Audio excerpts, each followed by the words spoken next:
사도신경은 크게 세 가지의 문단으로 되어 있습니다. 첫째 문단은 성부 하나님에 대한 신앙의 고백이 담겨져 있고, 또 두 번째 문단은 성자 예수 그리스도에 관한 신앙 고백이 담겨져 있습니다. 그리고 마지막 세 번째 문단은 성령님에 대해서 또 교회에 대해서 신앙 고백이 담겨져 있습니다. 그런데 그 중에서도 가장 많은 분량을 차지하고 있는 부분이 어디일까요? 바로 두 번째 문단인 성자 예수 그리스도에 관한 신앙 고백이 사도신경의 가장 많은 부분을 차지하고 있습니다. 그래서 사도신경 전체에 약 3분의 2 정도가 예수님에 대한 신앙 고백으로 이루어져 있습니다. 여러분, 왜 그렇겠습니까? 왜 사도신경은 삼위일체 하나님에 대한 신앙 고백을 담고 있는데 그 가운데서도 왜 예수 그리스도에 관한 신앙 고백이 가장 많이 길게 담겨져 있는 것이겠습니까? 그것은 바로 예수님께서 기독교 신앙의 중심이 되시고 핵심이 되기 때문에 그렇습니다. 물론 우리가 성부, 성자, 성령 삼위일체 하나님을 믿지만 그러나 그 중심에 바로 예수 그리스도가 계시는 겁니다. 그래서 우리가 하나님교 그렇게 말하지 않고 기독교다 그렇게 우리가 말을 하지 않습니까? 여러분, 기독이라고 하는 말은 그리스도라는 말을 한자어로 표기한 말이 바로 기독입니다. 그래서 복음이 우리나라보다도 중국에 먼저 들어왔기 때문에 중국 성경을 가지고 우리나라 말로 번역을 하다 보니 자연스럽게 그리스도라는 말을 기독이라는 말로 번역해서 우리가 사용하고 있는 겁니다. 그러니까 기독교라는 말은 쉽게 말하면 그리스도교다, 예수님을 믿는 그리스도교다, 그렇게 보면 되는 겁니다. 그러니까 사도신경의 구절은 모두 다 중요한 내용들이지만 그 가운데서 특별히 예수님에 대한 이 신앙 고백은 너무너무나 중요한 것입니다.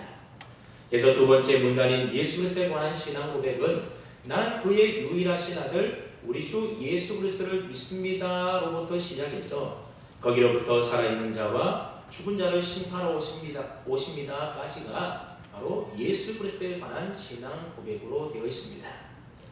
그런데 이 예수님에 관한 신앙 고백도 크게 둘로 나눌 수가 있는데, 하나는 바로 예수님의 칭호에 대한 고백이고 또 다른 하나는 예수님의 생애에 대한 고백으로 나눌 수가 있습니다. 오늘은 이 둘 중에 예수님의 칭호에 관한 신앙 고백에 대해서 저와 여러분들이 함께 배우는 시간을 가지려고 합니다. 바로 나는 그의 유일하신 아들 우리 주 예수 그리스도를 믿습니다 라고 하는 신앙 고백입니다. 여러분, 이 짧은 한 문장 속에는 예수님의 칭호에 관한 네 가지 믿음의 고백이 담겨져 있습니다. 그 네 가지 칭호가 무엇입니까? 바로 유일하신 아들, 그리고 우리 주, 그리고 예수, 그리고 그리스도입니다. 예수님의 이 네 가지 칭호들은 하나님과의 관계에서 볼 때는 그의 유일하신 아들이 되시는 것이고, 그리고 성도들인 우리들과의 관계에서는 우리의 주가 되시며, 하나님과 우리 사이에서는 그리스도 곧 중보자 역할을 하시는 분이 바로 예수님이라는 겁니다. 여러분, 사도신경에 나오는 예수님에 대한 이러한 고백은 오늘 본문에 나오는 예수님에 대한 베드로의 신앙 고백과 참으로 유사하다는 것을 알 수가 있습니다. 오늘 본문 16절 말씀을 보십시오. 베드로가 예수님을 향하여 뭐라고 고백을 하고 있습니까? 주는 그리스도시요 살아계신 하나님의 아들이시리이다. 다시 말하면 예수님을 향하여 베드로가 뭐라고 합니까? 예수님은 주님이십니다. 예수님은 그리스도이십니다. 예수님은 하나님의 아들이십니다. 이렇게 고백하고 있다는 겁니다. 어쩌면 베드로의 이 신앙 고백은 예수님에 대한 가장 기본적인 신앙 고백이라고 말할 수가 있습니다. 그런데 베드로의 이 고백이 얼마나 중요했는지 이 베드로의 고백을 들으셨던 예수님께서 어떤 반응을 보이십니까? 17절 말씀에 보면 예수님께서 이 베드로의 신앙 고백을 들으시고 너무너무 흡족하셨는지 베드로를 향하여 바요나 시모나 내가 복이 있도다. 예수님이 그렇게 반응하셨습니다. 여기서 복이 있다라고 하는 말은 헬라로 마카리오스라는 단어를 사용하고 있는데, 이 마카리오스라는 말은 그보다 더 좋을 수 없는 최상급의 축복을 의미할 때에 마카리오스라고 하는 단어를 사용한다는 겁니다. 그러니 베드로의 이 신앙 고백이 예수님이 볼 때에 얼마나 정확하고 좋았으면 예수님께서 그렇게 기뻐하셔서 베드로를 축복하셨겠습니까? 그만큼 오늘 살펴보게 될 예수님의 이 칭호에 관한 신앙 고백은 참으로 중요하다는 것을 우리가 알 수가 있습니다. 그래서 아직 신약 성경이 완성되지 않았던 시절에는 그리스도인들이 예수님에 대한 이 칭호를 가지고 그들의 신앙 고백을 확인할 수가 있었다는 겁니다.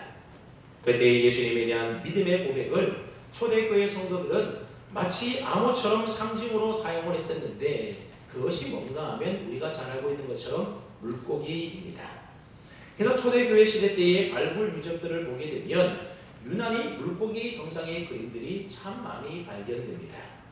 그렇다면 초대교회 성도들은 왜 물고기 그림을 이처럼 자주 그렸겠습니까? 그 당시는 로마 제국 시대였는데 이 기독교인들이 로마 제국으로부터 모진 핍박과 박해를 많이 받았다는 겁니다. 그래서 예수 믿는다라는 그 사실 한 가지만으로 체포되기도 하고 또 투옥되기도 하고 심한 고문을 받기도 하고 심지어는 죽임을 당하는 경우들도 많이 있었다는 겁니다. 상황이 그러다 보니 그리스도인들은 은밀하게 예수님을 숨어서 믿을 수밖에 없었던 겁니다. 나는 예수님을 믿는 그리스도인입니다. 이렇게 당당하게 자신을 드러낼 수가 없었던 겁니다. 이러한 극한 상황 가운데서도 놀랍게도 복음은 확산되었고 그리스도인들의 숫자는 자꾸만 늘어가게 되었다는 겁니다. 그래서 이런 극한 상황 가운데서도 복음이 전파하여 그리스도인의 숫자가 늘을 수 있었던 비결 가운데 하나가 뭔가 하면 은밀한 가운데서도 그들은 물고기 상징을 사용해서 서로 복음을 전하고 또 그리스도임을 확인하고 예배드리고 교회를 세우고 했다는 겁니다. 그 당시 그리스도인들의 신앙 고백이 무엇이었는가 하면 바로 예수 그리스도는 하나님의 아들 구세주이다라고 하는 겁니다. 여러분 앞에 나와 있는 문장이 나와 있는데 헬라어로 된 문장이 위에 있죠. 자, 이 문장이 헬라어로 말하면 이에수스 크리스토스 데우히오스 소테르라고 하는 단어입니다. 그래서 위에 있는 이에수스라고 하는 단어는 예수라는 말이고 그리스도는 그리스도라는 말이고 그 다음에 데우라는 말은 하나님이라는 말이고 그 다음에 히오스는 아들 그 다음에 소테르는 구세주라는 말입니다. 이 말의 첫 글자를 따게 되면 다섯 글자를 합치게 되면 어떤 글씨가 되는가 하면 물고기라고 하는 익두스라는 단어가 된다고 하는 겁니다. 그러니까 물고기라는 단어인 익투스는 무엇을 상징하는가 하면 바로 예수 그리스도는 하나님의 아들 구세주입니다 라고 하는 첫 자를 따서 만든 글자가 바로 익투스고 그게 물고기이고 그래서 초대교회 사람들이 물고기를 그림으로 나는 예수 그리스도를 하나님의 아들 구세주로 믿습니다. 이런 신앙 고백을 서로 확인하고 했다는 겁니다. 그래서 이런 연유로 인하여 초대교회 당시의 그리스도인들은 물고기 모양을 은밀하게 그려가면서 서로가 그리스도인 것을 확인하고 또 접촉하고 함께 모여서 예배드리고 교회를 이루고 했다는 것입니다. 그래서 우리가 코바디스라고 하는 영화를 보게 되면 그리스도인들이 감시의 눈을 피해서 예수 믿는다는 것을 확인하는 암호로 물고기를 그리는 장면을 우리가 볼 수 있지 않습니까? 여러분 그들이 왜 물고기를 그렸다는 겁니까? 예수님의 제자들이 어부 출신이어서 그랬다는 겁니까? 그게 아니라 예수 그리스도는 하나님의 아들 구세주라고 하는 믿음의 고백을 가지고 물고기를 그렸다라고 하는 겁니다. 그래서 여러분 우리나라에서도 한때는 유행처럼 자동차 뒤에 익두스라고 하는 그렇게 새겨진 물고기 로고를 붙이고 다니는 그리스도인들이 참 많지 않았습니까? 근데 그 물고기라는 뜻에 바로 사도신경에 예수님의 칭호에 관한 믿음의 고백이 담겨져 있었다라고 하는 겁니다. 그러면 이제부터 사도신경에서 고백하고 있는 이 예수님의 칭호에 대한 네 가지 칭호에 대해서 우리가 함께 살펴보도록 하겠습니다. 가장 먼저 나오는 칭호가 무엇입니까? 그의 유일하신 아들이라고 하는 칭호입니다. 이 칭호는 앞서서 말한 대로 하나님과 예수님과의 관계에서 붙여진 예수님의 칭호가 바로 그의 유일하신 아들이라고 하는 칭호입니다. 그러니까 예수님은 하나님의 유일하신 아들이 되시는 분이다 그러한 말입니다. 그래서 예전에 사용하던 사도신경에 보게 되면 그의 유일하신 아들이라는 말 대신에 그 외아들 그렇게 표현되어 있었습니다.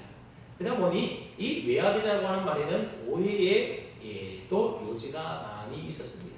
여러분 가정에 자녀들이 여러 명 있는데 다 딸이고 한 명만 아들입니다. 그러면 그 아들 또 뭐가 되는 겁니까? 외아들이 되는 겁니다.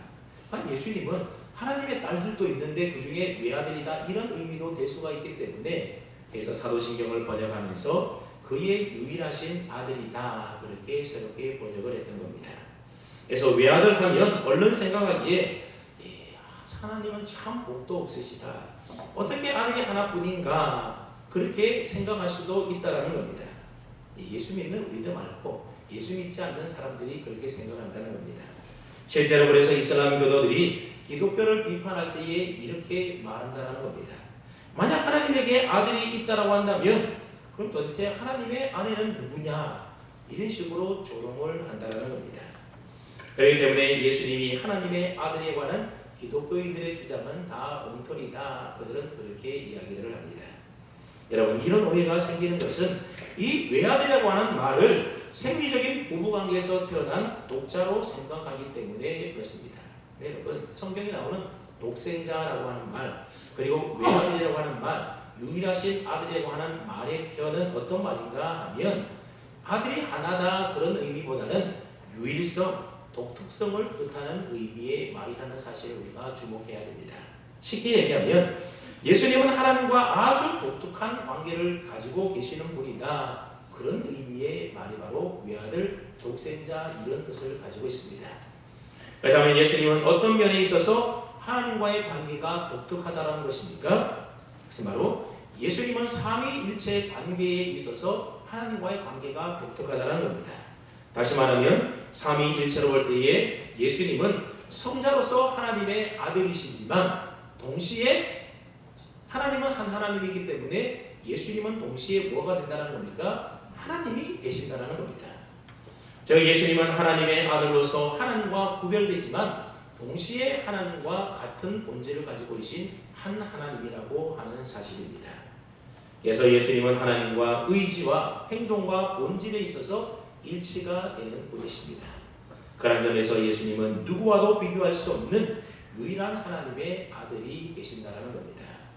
그래서 요한복음 5장 17절로 18절 말씀에 보면 참 놀라운 말씀이 기록되어 있는데 우리 한번 앞에 자막이 있죠. 한번 뜻을 생각하면서 한번 읽어보도록 하겠습니다. 시작.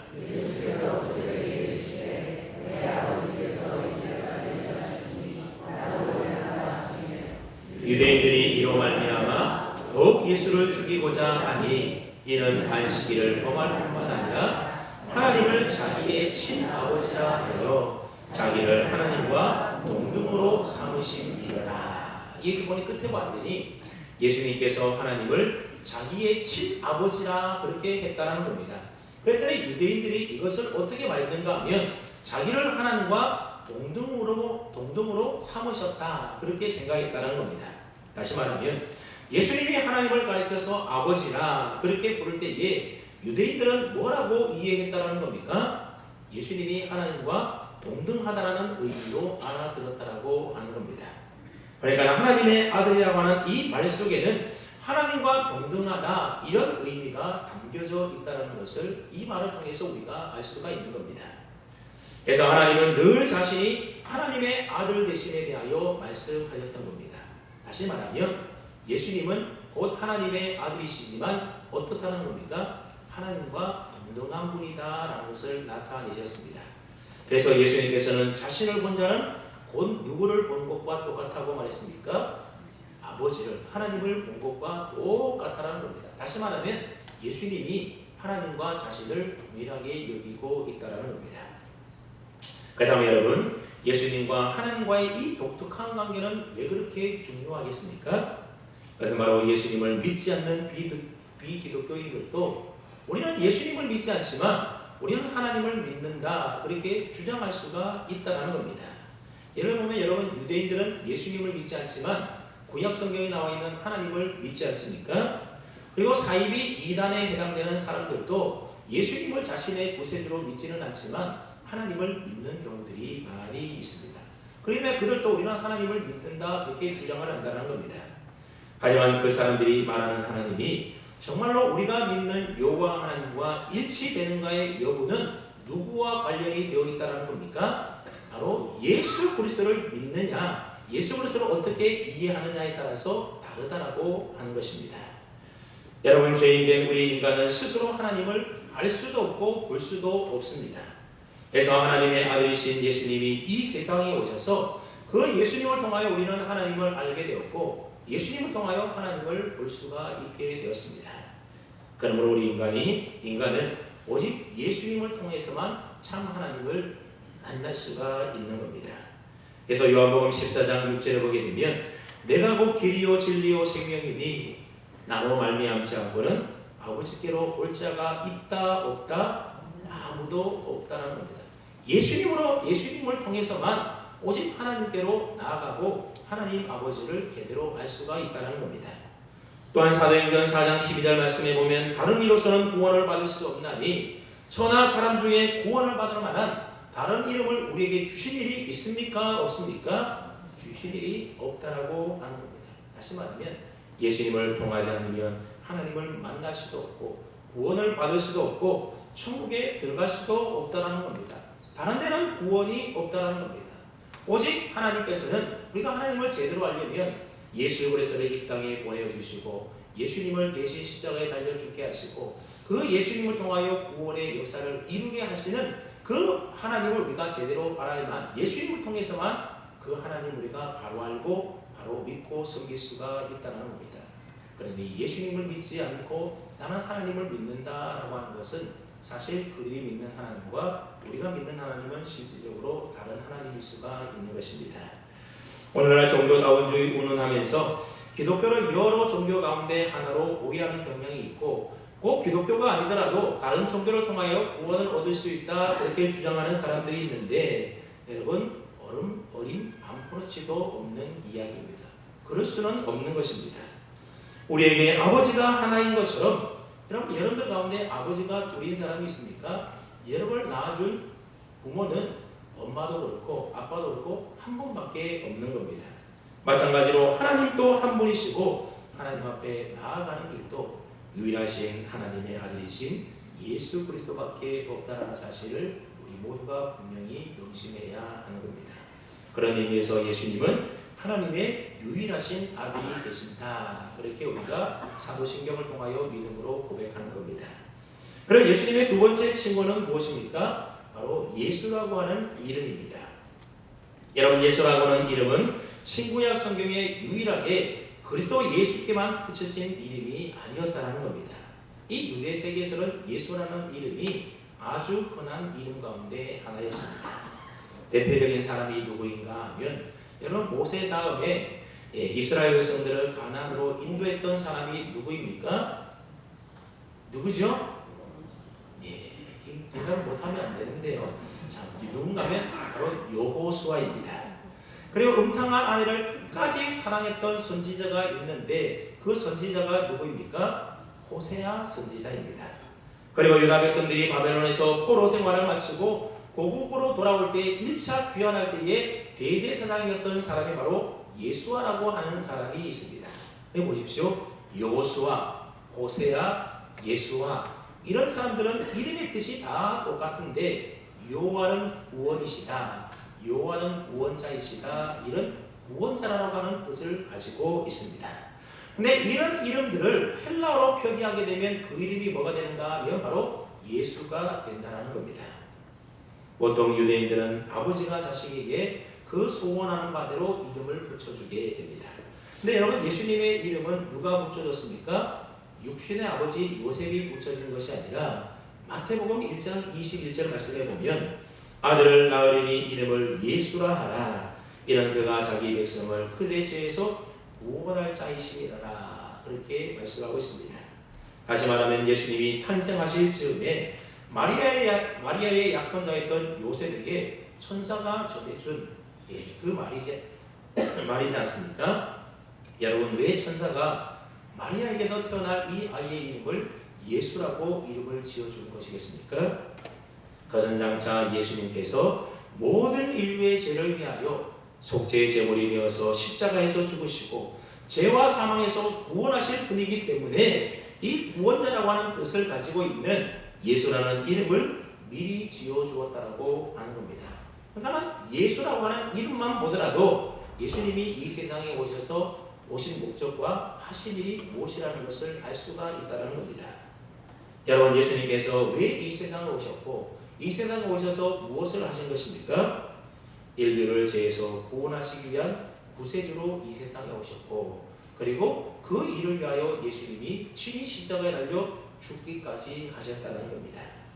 그럼 우리가 신앙 고백을 할 때 이 예수라는 칭호를 사용하여 부르는 것은 예수님이 나의 죄를 위하여 십자가에 나 대신 피 흘려 돌아가신 죽으신 나의 구세주구나라는 믿음의 고백이 그 이름 속에 담겨져 있다고 하는 겁니다.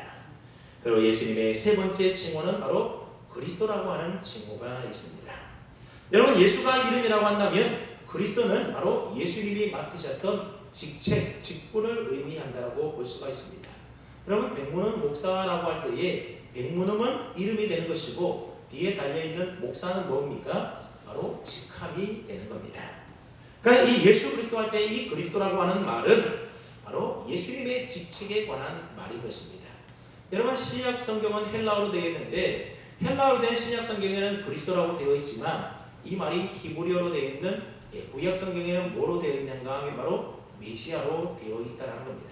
그러니까 메시아라는 말과 또 그리스도라는 말이 똑같은 의미의 말인데 여러분, 그 뜻이 무엇입니까? 바로 기름 부음을 받은 자라는 뜻을 가지고 있습니다. 구약 시대 때 세 가지 직책을 취임할 때는 기름 부음을 받게 됩니다.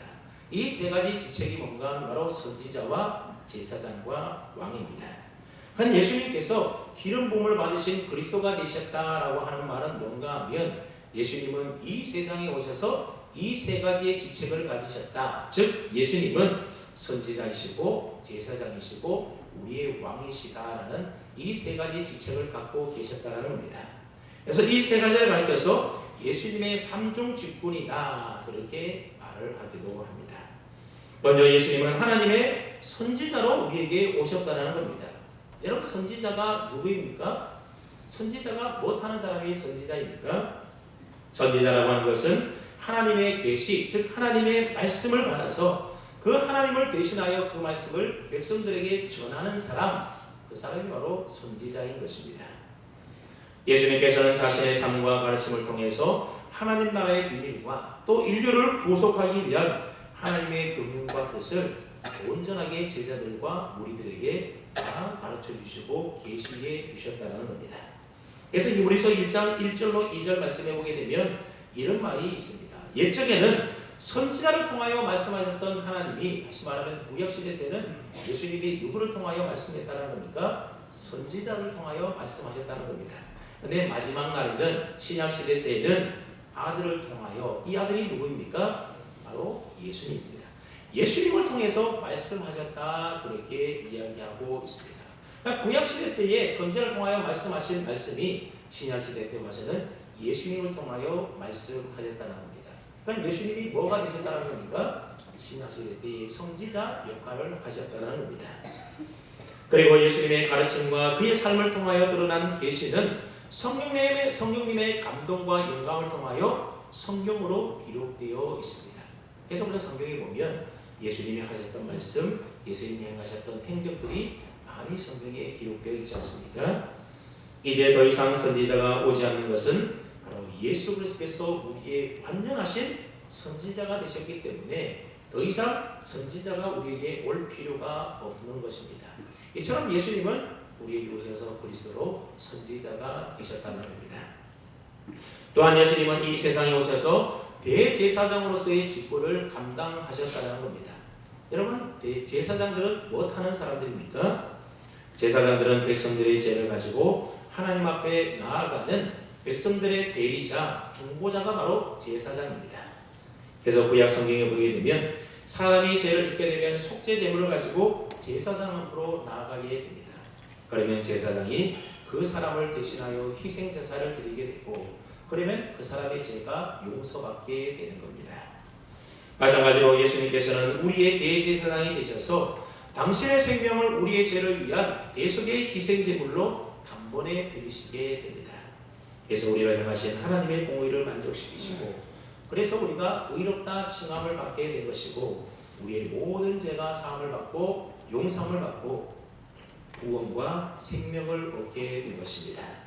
그래서 우리의 중보자이신 예수님을 믿지 않고서는 아무도 의롭다함을 받을 수가 없는 것이고 오직 예수님을 통해서만 그래서 하나님의 은혜의 보좌 앞에 담대히 나아갈 수가 있는 것입니다.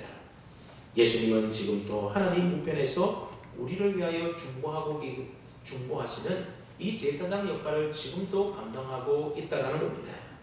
이 예수님의 중보기도 덕분에 우리가 많은 허물 속에 살아감에도 불구하고 하나님과 계속해서 교제하며 살아갈 수가 있는 것입니다. 그러므로 매 순간순간마다 우리의 제사장 되시는 주님을 의지하고 나의 죄를 위하여 대속의 희생 제물이 되신 우리가 주님께 감사하는 삶을 우리가 살아가야 되는데 이런 삶이야말로 진정으로 예수님을 그리스도로 고백하는 삶이다. 그렇게 말할 수가 있는 겁니다. 그리고 예수님께서 그리스도로 가지는 세 번째 직분이 뭔가 하면 바로 왕으로서의 직분을 갖고 계십니다. 다시 말하면 예수님은 뭐라는 겁니까? 우리의 왕이 되신다 그런 말입니다. 여러분 예수님께서 십자가에 못 박혀 죽으실 때에 십자가 위에 명패 팻말이 달리지 않았습니까? 그 팻말에 뭐라고 적혀 있었습니까?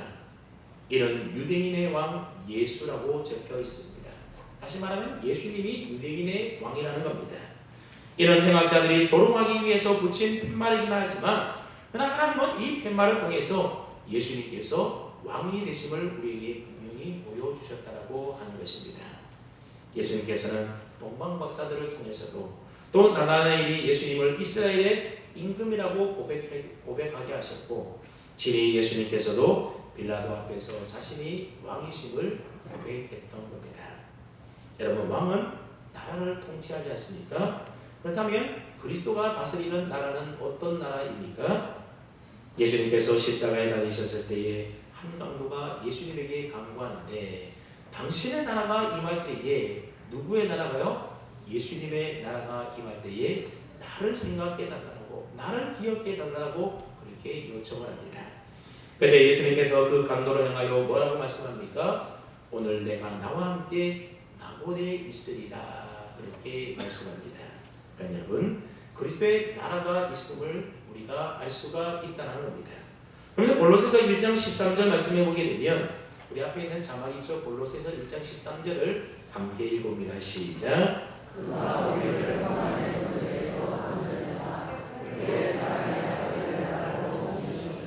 네, 우리가 전에는 다 흑암의 권세 아래 살았는데 예수님께서 그의 사랑의 아들의 나라로 예수님을 통하여 하나님이 우리를 옮겨주셨다 그렇게 말하고 있습니다.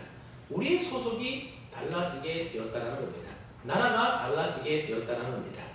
그러니까 예수 그리스도께서 다스리시고 통치하시는 나라는 어떤 나라임을 알 수가 있습니까? 바로 하나님이 통치하시고 예수님이 다스리시는 하나님의 나라라는 것을 알 수가 있습니다. 예수님께서 바로 그 나라의 왕이 되신다는 겁니다.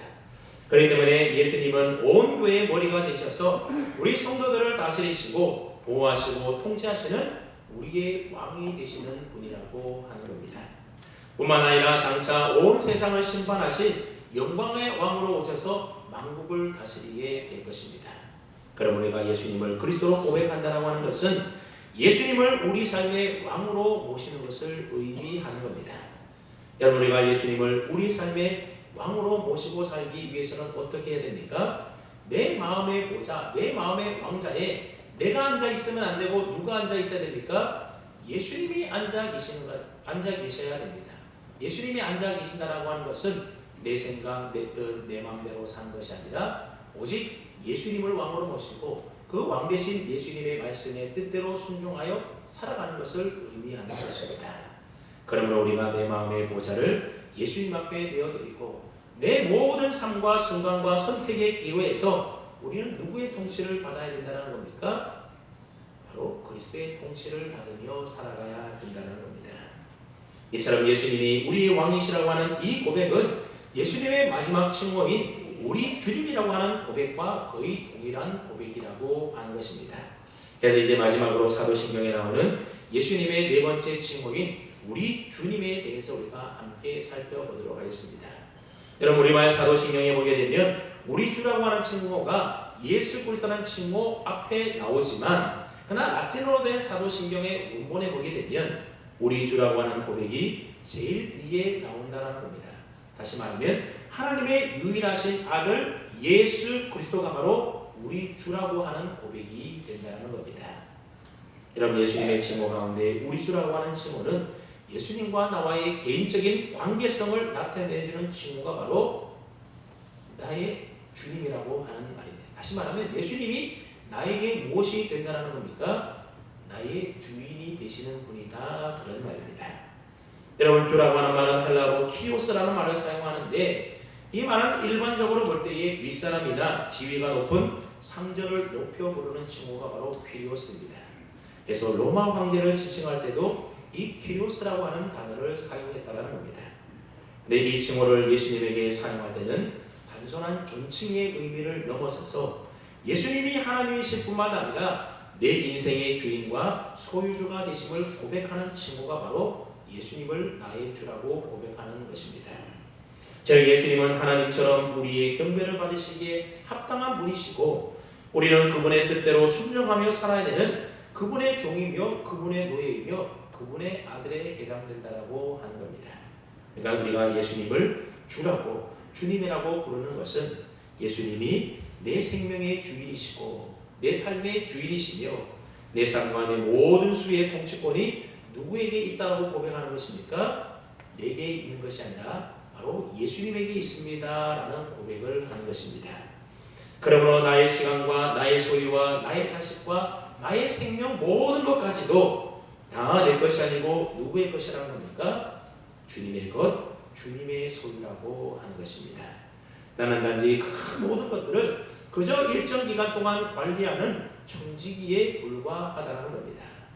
여러분, 노예와 종과 청지기의 공통점이 무엇이겠습니까? 이들에게 모두 다 주인이 있다는 겁니다. 그렇기 때문에 이들 모두는 내 인생의 주인이 내가 되어서는 안 되고 그래서 내 마음대로 내 하고 싶은 대로 내 뜻대로 살아가면 안 되고 내 모든 시간과 내 모든 소유와 내 인생과 내 생명까지도 누구의 뜻을 이루는데? 주님의 뜻을 이루는데, 다시 말하면 예수님의 뜻을 이루는데 주님의 영광을 위하여 먹든지 마시든지 무엇을 하든지 살아가야 한다는 겁니다. 그래서 내 모든 삶을 주님의 뜻에 맞추어서 일하고 행동하며 살아가는 것, 그것이 바로 예수님을 나의 주님으로 모시고 사는 삶인 것입니다. 여러분, 실제 우리의 삶은 어떠합니까? 많은 경우에 내가 내 인생의 주인이 되어서 내 마음대로, 내 뜻대로, 내 생각대로, 내가 원하는 대로 살아가지 않습니까? 내 삶의 모든 방향과 목적이 다 누구에게 있습니까? 하나님의 영광과 하나님을 위하여 있지 않고 어떻게 하면 내가 이 땅에서 잘 먹고 잘 살까? 어떻게 하면 남들보다 더 성공할까? 모든 목적들이 누구에게 있습니까? 내게 있다는 겁니다. 내가 주인 되어 살아간다는 그 말입니다. 여러분, 우리가 주님이라는 말을 얼마나 자주 사용합니까? 어떤 분은 무슨 일만 있으면 아이고 주님, 주여, 주여 그렇게 말하는 사람들이 있습니다. 만약 우리가 입으로는 주님이라고 고백하면서도 실제 우리의 삶 속에서 예수님이 주인이 아니라 내가 주인 되어서 내 마음대로 살아갈 때가 많다라는 겁니다. 정말로 예수님이 내 인생의 주인이라고 한다면 내 마음대로 살고 싶은 내 모든 죄악된 육체의 욕망을 죽이고 성령님의 인도하심을 따라 주님의 뜻을 구하며 그 뜻을 이루어드리는 하나님의 영광을 위한 은혜의 삶을 우리들이 살아가야 되지 않겠습니까? 그럼 여러분, 예수님에 대한 우리의 신앙 고백이 정말로 진정성을 가진 신앙 고백이 되려면 단지 입술의 고백으로만 그쳐서는 안 된다고 하는 것입니다. 예수님에 대한 고백이 우리의 삶의 고백으로 이어져야만 하는 것입니다. 입술의 고백의 차원을 넘어서 삶의 고백으로 우리의 행동으로 나타나고 드러내야 된다는 겁니다. 여러분, 오늘 본문에 한번 베드로를 가만히 보십시오. 주는 그리스도시요 살아계신 하나님의 아들입니다. 얼마나 훌륭한 신앙의 고백을 입으로 합니까? 예수님도 그 말을 듣고 너무나 흡족하시면서 기뻐했다는 겁니다. 그래서 예수님은 이제 제자들이 감당할 때가 되었구나 그런 생각을 가지고 21절 말씀을 보면 처음으로 입을 열어서 이제 곧 예수님께서 많은 고난을 받으시고 죽임을 당하실 것이라고 순한 예고를 하게 됩니다. 자, 그러자 어떤 일이 벌어집니까? 한번 22절을 읽어봅니다. 시작.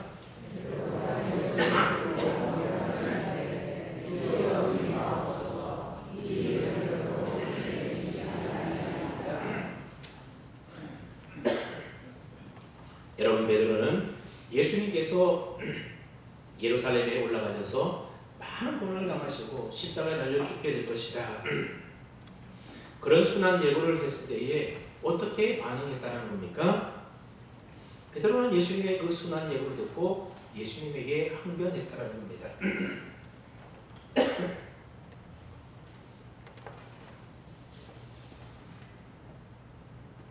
우리 말성경에 보면 항변했다라고 하는 점잖은 번역으로 나와 있지만, 그러나 이 말을 지우개 보면 예수님을 꾸짖었다, 그런 의미의 말이 될 겁니다. 여러분, 제자가 스승을 꾸짖었다는 겁니다. 그러면서 베드로가 뭐라고 이야기하는가 하면, 주여 그리 마옵소서, 이 일을 결코 주께 미치지 아니하리이다. 여러분, 베드로는 예수님을 향하여 뭐라고 말합니까?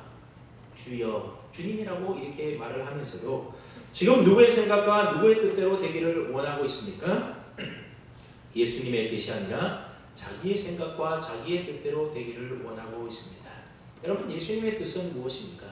예루살렘에 올라가서 그곳에서 대제사장들과 장로들에게 많은 고난을 받으시고 십자가에서 죽임을 당하시고 제3일에 살아나심으로 온 인류를 죄 가운데서 구원하시고자 하는 것이 바로 하나님의 뜻이었고 예수님의 뜻이었다는 겁니다. 근데 베드로는 예수님을 주님이라고 부르면서도 그리 하지 말라고, 그런 일이 결코 주님에게 미치지 아니할 것이라고 누구 뜻을 이야기하고 있습니까? 예수님의 뜻을 이야기하고 있는 것이 아니라 자기 생각을 말하고 있는 것입니다. 이때 예수님께서 얼마나 화가 나셨으면 베드로를 향하여 사탄이라고 부르면서 꾸짖었겠습니까? 베드로는 말로는 예수 그리스도를 주라고 고백하고 말하지만 그의 삶은 여전히 예수님이 주인이 아니라 자기가 주인인 삶을 자기 뜻대로 행동하며 사는 삶을 살고 있었다는 겁니다. 그럼 베드로와 제자를 향하여 예수님이 뭐라고 말씀합니까? 한번 24절을 또 읽어봅니다. 24절입니다. 시작.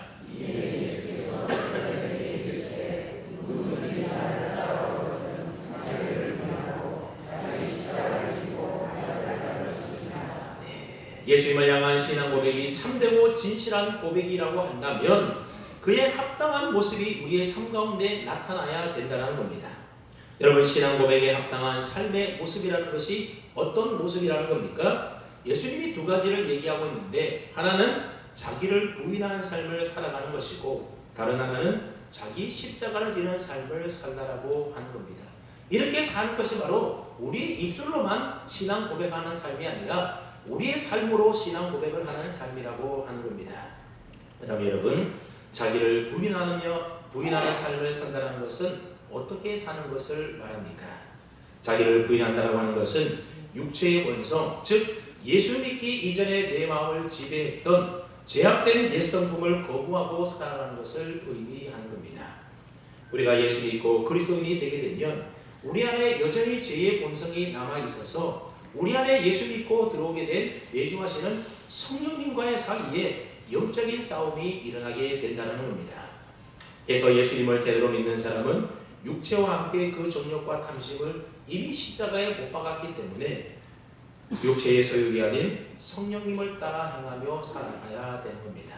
근데 여러분, 그게 어디 쉽습니까? 우리 안에는 여전히 뭐가 있다는 겁니까? 지혜의 본성이 죽지 않고 살아남아 있기 때문에 끊임없이 사탄 마귀는 우리 육체의 욕망을 자극하고 건드려서 네가 육체의 욕망대로 네 하고 싶은 대로 하나님의 뜻대로 살지 말고 성령님이 감동하신 대로 살지 말고 네가 주인 되어서 네 마음대로 네 뜻대로 살아라, 끊임없이 미혹하고 부추긴다는 겁니다.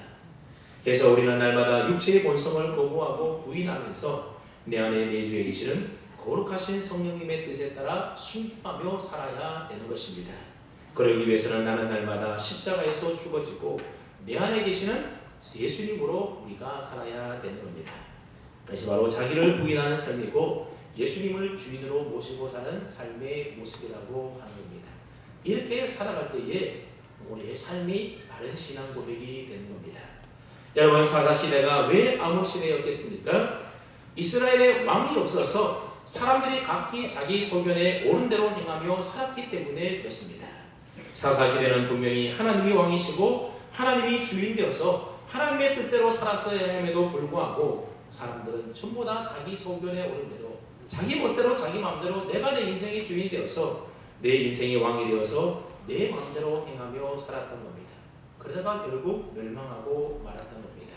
여러분, 오늘 우리들도 내 인생 내가 주인 되어서 내 마음대로 살아간다고 한다면 그 사람은 여전히 영적 암흑 세계 살아가고 있는 사람이다 말할 수가 있습니다. 그리고 둘째로 자기를 부인한 후에 이제는 한 걸음 더 나아가서 자기 십자가를 지는 삶을 살아야 된다고 우리에게 말하고 있습니다.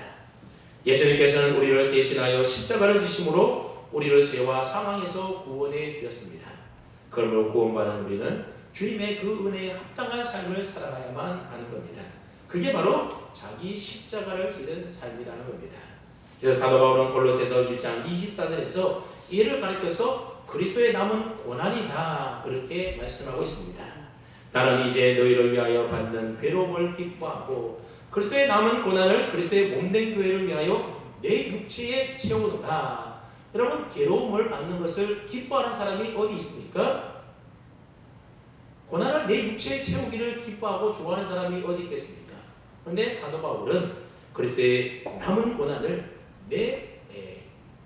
그의 몸된 교회를 위하여 내 육체에 채운다 그렇게 말하고 있습니다. 왜 그렇겠습니까?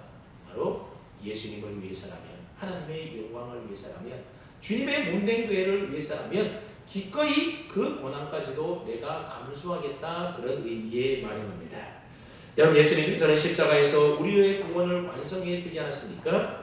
그러나 구원받은 우리가 믿음을 지켜나가고 하나님의 사랑을 몸소 실천하고 주님의 몸된 교회를 믿음 안에 온전하게 지켜나가기 위해서는 때로는 고난과 손해를 우리가 감수해야만 될 때가 있다는 겁니다. 그때 감수하는 고난과 손해가 바로 그리스도의 남은 고난이라는 겁니다. 예수 믿는다고 하면서 자기 욕심을 채우려고 세상 사람들과 똑같은 방식을 가지고 똑같이 경쟁하며 살아가는 것 참 신앙인의 모습이 아니라는 겁니다. 예수님 때문에 때로는 욕도 먹기도 하고 손해를 보기도 하고 고난받으며 살아가는 것입니다. 그렇게 나를 부인하며 자기 십자가를 지는 삶을 살아가는 것이 바로 진정한 삶으로서의 신앙 고백이라고 하는 겁니다. 찬송자 여러분, 우리는 매번 사도신경을 배우면서 나는 그의 유일하신 아들 우리 주 예수 그리스도를 믿습니다 하면서 예수님의 칭호에 대한 신앙 고백을 하지 않습니까? 이 고백이 단순한 우리의 입술의 고백으로만 끝나지 않기를 바랍니다. 이 고백은 우리의 삶의 고백으로 이어져야만 한다는 겁니다. 그러기 위해서는 우리가 반드시 기억해야 될 성경 구절이 하나 있는데 우리 함께 갈라디아 2장 20절 말씀을 읽고 오늘 설교를 마치도록 하겠습니다. 그래서 여러분이 이 말씀의 의미를 깊이 마음속에 새기시고 한 주간 동안 묵상하며 살아가기 바랍니다. 다 함께 읽어봅니다. 시작. 그런즉 이제는 내가 사는 것이 아니요 오직 내 안에 그리스도께서 사시는 것이라. 이제 내가 육체 가운데 사는 것은 나를 사랑하사 나를 위하여 자기 자신을 버리신 하나님의 아들을 믿는 믿음 안에 사는 것이다. 아멘. 기도하겠습니다.